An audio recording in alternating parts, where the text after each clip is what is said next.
शिक्षा मंत्री सीमा त्रिखा ने आज पलवल के सरस्वती महिला महाविद्यालय में शिक्षा विभाग द्वारा आयोजित जिला स्तरीय विद्यालय प्रबंधन समिति प्रशिक्षण व सम्मेलन में बतौर मुख्य अतिथि शिरकत की। इस अवसर पर विधायक दीपक मंगला, विधायक जगदीश नायर, पूर्व मंत्री सुभाष कत्याल, एडवोकेट अतुल मंगला, जिला शिक्षा अधिकारी अशोक कुमार बघेल भी मौजूद थे।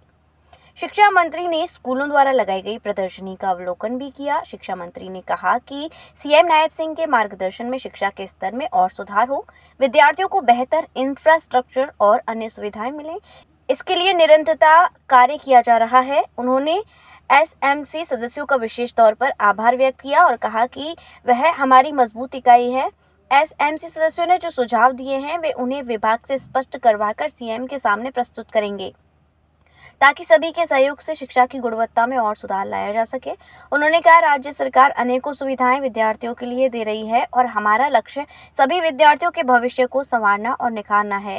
शिक्षा मंत्री सीमा त्रिखा ने कहा कि हरियाणा में शिक्षा विभाग की जितनी भी नई बिल्डिंग बनेंगी या पिछले 10 सालों में बनी है, वहां पर सोलर सिस्टम लगाने का काम किया जाएगा ताकि स्कूलों पर पड़ने वाले बिजली के खर्चे को कम किया जा सके। इसके लिए तैयारी शुरू कर दी गई है।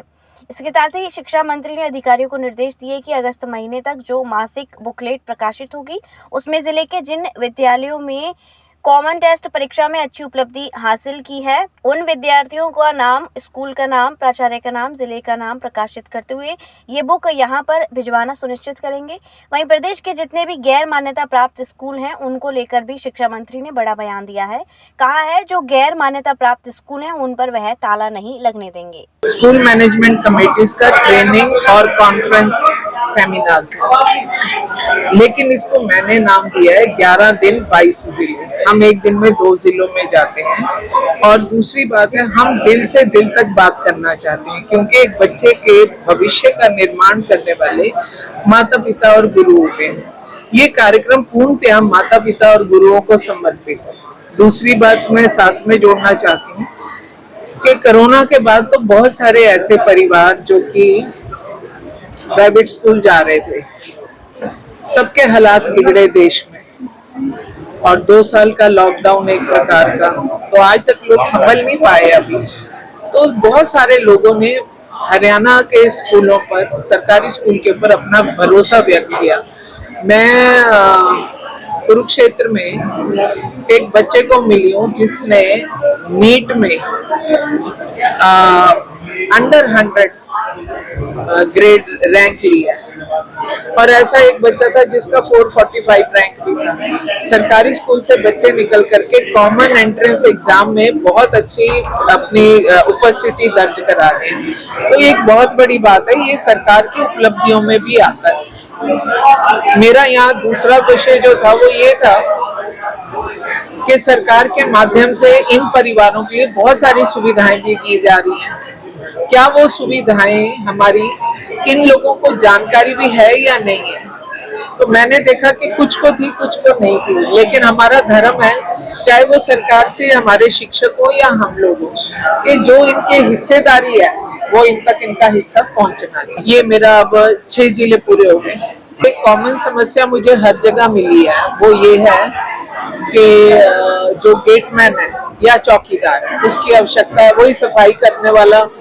दूसरी जो बड़ी चीज मैं मानती हूँ वो ये है कि 14,500 स्कूल है, और आज भी मेरे पास रोज डिमांड आ रही है। मतलब अभी पता है कि 80 दिन का भी कार्यकाल नहीं मिला है मुझे, लेकिन फिर भी लगातार डिमांड बनी हुई है, इसे +2 कर दो, इसे 10 तक कर दो। कभी कभी क्या होता है कि हम सिर्फ अपनी इलाके में अपना वजूद दिखाने के लिए कहते हैं, लो जी हमने 10वीं तक करा दिया, 12वीं तक करा दिया। देखिए, करने से पहले हमें साधन जुटाने हैं। साधन हमारे पास होंगे तो ही तो बच्चे साधना कर पाएंगे। जब ना साधन होंगे ना साधक होगा तो वो साधना वाले कहाँ जाएंगे?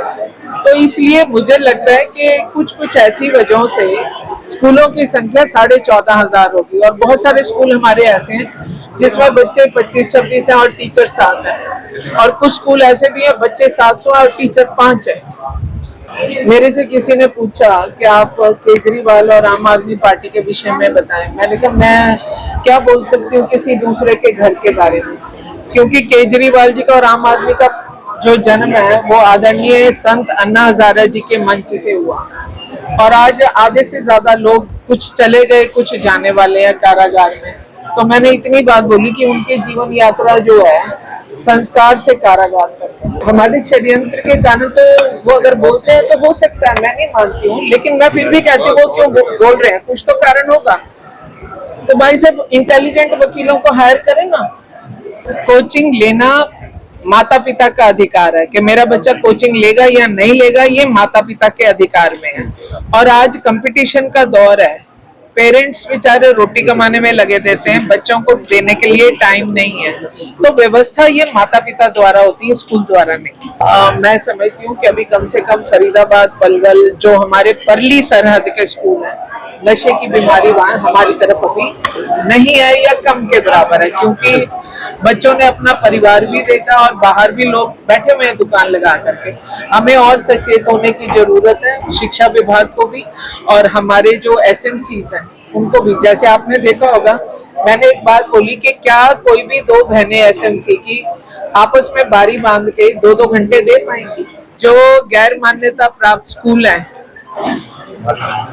वो नियम से अपने बच्चों को पढ़ाएं, और जो कार्रवाई है, मैं किसी भी स्कूल को ताला नहीं लगने दूंगा। ये वही सरकार है जो 9.5 साल तक आपको कानून व्यवस्था बढ़िया देती हुई आ रही थी। जिन दिनों चुनाव होता है तो जो लोग कमजोर होते हैं वो इधर उधर के बहुत सारे ऐसे लोगों को बुलाने का भी काम करते हैं, और जहां पर कोई ऐसी कार्रवाई हुई है तो सबके नतीजे बखूबी निकले हैं।